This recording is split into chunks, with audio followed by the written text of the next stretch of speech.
Oui, même si je dois m'humilier, brise-moi et bénis-moi. Je ne partirai pas de ce lieu avant d'avoir été revêtu de la puissance de Dieu. Le Seigneur est présent dans ce lieu. On va dire avec plus conviction. Le Seigneur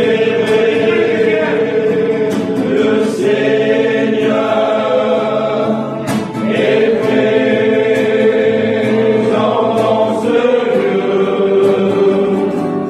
Nous ressentons dans sa présence et sa grâce.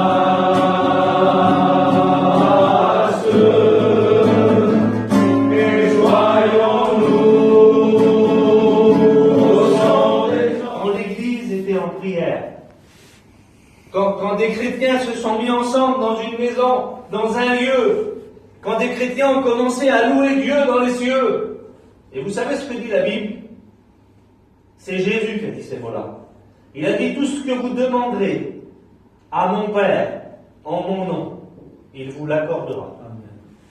C'est pas un homme qui a dit ça, c'est pas, je m'excuse Peter, c'est mon copain de travail, on fait des réunions ensemble, des missions l'été, des réunions l'hiver, c'est pas Peter qui l'a dit. C'est pas les chrétiens qui sont là qui l'ont dit. C'est Jésus qui l'a dit de sa bouche. Et puis tout ce qu'il dit, ça s'accomplit. Tout ce que vous demanderez à mon Père en mon nom, il dit, il vous l'accordera. Et puis peut-être que tu te dis dans ton cœur: mais Seigneur, je t'ai demandé moi. Je t'ai prié hier. Je t'ai prié il y a 1 heure là. Je t'ai demandé quelque chose, Seigneur. Comment que ça se fait que je ne le vois pas? Jacques 4,3 va dire ces mots. Il va dire: vous demandez, mais vous demandez mal. Vous demandez dans un seul but, de satisfaire votre chair. Et puis derrière la chair, elle a crié: vengeance, vengeance.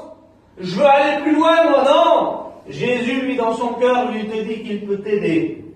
Alléluia. N'aie pas d'arrière-pensée. Il peut t'aider. Il peut venir au secours de ton incrédulité. Si jusqu'à aujourd'hui tu dis: Seigneur, j'avais pas besoin de toi avant moi. Puis c'est légitime, tu voulais vivre ta vie comme tu voulais. La Bible dit: jeune homme, jeune fille, réjouis-toi pendant les jours de ta jeunesse. Fais ce que tu veux. Mais il dit: sache que pour cela, un jour tu seras appelé au jugement. Tu peux faire ce que tu veux, Dieu te laisse libre. Mais Dieu te fait grâce aussi si tu veux. Dieu peut t'aider. Et puis c'est pas que des mots, vous savez. Il y a des gens, il y a quelques jours en arrière, vendredi, ça s'est passé là. Chez ma belle-mère, elle s'est fait opérer du cœur. Ils ont enlevé l'artère, ils ont enlevé le rein. Et puis j'étais là en bas à la cafétéria devant, et puis le travail. Et puis ils avaient leur mode de vie. Et puis de temps en temps, là, ils allaient à l'église. Et puis de temps en temps, ils brûlaient des petites bougies. Puis c'était leur Dieu, c'était ce que leurs parents leur avaient dit de faire. Et puis c'était pas mal en vrai dans la façon dont ils le faisaient. Mon père il me l'a dit, puis mon oncle il me l'a dit, puis mon papou me l'a dit, puis chez nous c'est comme ça, oui, c'était pas mal. On lui avait dit de faire comme ça, alors il faisait comme ça. Et puis il est arrivé un moment où il s'est aperçu qu'il allait prier, puis rien ne se passait. Et puis quelques semaines plus tard, il y a un pasteur qui est venu, puis il a frappé vers nous. Il a dit: bonjour, je fais une petite réunion devant. Si vous voulez, il dit, on prie pour les malades, ils sont guéris. Les pécheurs se tournent vers Dieu. Et puis là, mon père, il a dit: non, mon frère, on a notre religion, on a notre mode de vie, puis c'est bien comme ça. Et puis mon père, il a monté dans l'auto quelques minutes plus tard, et puis il est parti comme d'habitude, jouer au tercé, boire son verre. Et puis là, ma mère, elle a dit: si ça serait vrai. Puis peut-être que tu te poses la question. Peut-être c'est ce qui se passe dans ta tête. Tu dis dans ton cœur: si ça serait vrai. Si ça serait possible. Si ce Dieu-là, il pourrait faire quelque chose. Elle, cette question, elle se l'a posée. Parce qu'un homme avait venu frapper à sa porte et puis il lui avait dit que ce Dieu-là guérissait les malades. Et puis elle, dans son cœur, elle a dit: si ça serait vrai, si ça serait possible, Alors ce qu'elle a fait, mon père était parti, elle a été à la réunion, et puis le pasteur il a prêché, comme ce soir je vous prêche la parole de Dieu. Et puis il a dit Jésus sauve, Jésus libère, Jésus guérit, Jésus revient. Puis c'est vrai, Jésus sauve, Jésus libère, Jésus guérit, Jésus revient. Et puis là elle a compris le message. Et puis dans le message elle a compris que Dieu pouvait le guérir. Alors qu'est-ce qu'elle a fait? À la sortie de la réunion, elle a été dans le camping, elle m'a pris, puis elle m'a ramené jusqu'à dans la réunion, puis les pasteurs ont prié pour moi au nom de Jésus. Ils n'ont pas prié en leur nom à eux n'avait pas beaucoup de valeur, vous savez. Le nom d'un homme ou d'un docteur sur la terre n'a pas grand valeur, vous savez. Mais la Bible nous dit que le nom de Jésus est au-dessus de tous les noms. Il n'y a pas d'autre nom pour être sauvé que le nom de Jésus. Il n'y a pas d'autre nom qui peut guérir une maladie quelconque que le nom de Jésus. La Bible nous dit qu'à la croix, son sang a coulé pour nous purifier de tout péché. Par ses meurtrissures, nous sommes guéris. Et puis là, il était là, puis ils ont prié pour moi au nom de Jésus. Et puis le lendemain matin, mon père, quand il ouvrait les placards du camping, mes yeux se portaient vers les placards. Quand il ouvrait là-bas, mes yeux se portaient là-bas. Puis jamais, de ma naissance jusqu'à 18 mois, jamais mes yeux faisaient ça. Puis mon père, il dit sur ma mère, il dit le petit, il est bizarre, il n'est pas comme d'habitude. Et puis là, ma mère, elle dit, hier, je l'ai amené à la réunion. J'ai fait prier pour lui. Vous savez ce qu'il a fait, mon père? Il a tapé ma mère.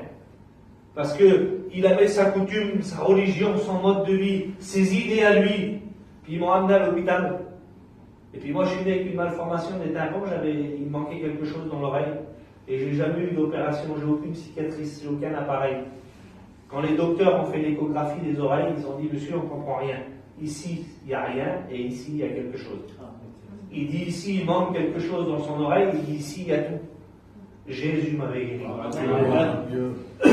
À l'âge de 3 ans et demi, j'étais pas bien, je tombais, j'étais tout blanc, il s'était passé quelque chose. Et puis mes parents m'ont emmené à l'hôpital à Barclay, à Camara. Et puis les docteurs m'ont pris, puis ils ont fait plein d'examens. Et puis ils ont détecté sur moi une maladie contagieuse, j'avais la lymphocytose infectieuse, j'avais un cancer du sang, la leucémie, et j'avais un cancer à la moelle épinière. Le docteur, il a regardé mon père, il a dit, monsieur, il dit, moi, non, ici, on ne peut pas. Il dit, amenez-le à Paris, je vous fais une lettre d'urgence, il dit, là-bas, ils s'occuperont de son cas. Puis il m'a amené là, un petit peu plus loin, à Villejuif. Et puis quand il m'a amené à Villejuif, les docteurs ont pris les comptes rendus, ils ont fait leurs examens à eux. Et puis ils ont appelé mon père à part, ils ont dit, monsieur, votre fils, il a 1 an à vivre. Même si vous lui faites des dons de sang, des plaquettes, ce que vous voulez, pour lui, c'est fini. Et là, il y a un pasteur qui est venu. Partout où il y a un besoin, il y aura un pasteur. Partout où il y a quelqu'un qui est malade, il y aura un pasteur. Partout où il y a un homme dans la détresse, il y aura un pasteur. Parce que Dieu dit qu'il se sert de ces hommes pour prêcher sa parole, pour aller prier pour les malades. Vous ne verrez jamais un ange s'approcher. Vous ne verrez jamais un ange venir ici puis prêcher l'évangile. Non. Non, certains ont logé des anges, ils ne le savaient pas. Tout à l'heure, Peter, il expliquait l'expérience. Ça, c'est Dieu qui se sert des circonstances pour nous parler. Mais vous ne verrez pas un ange prêcher l'évangile. Vous ne verrez pas un ange imposer les mains aux malades. Non, il a donné ça à ses serviteurs.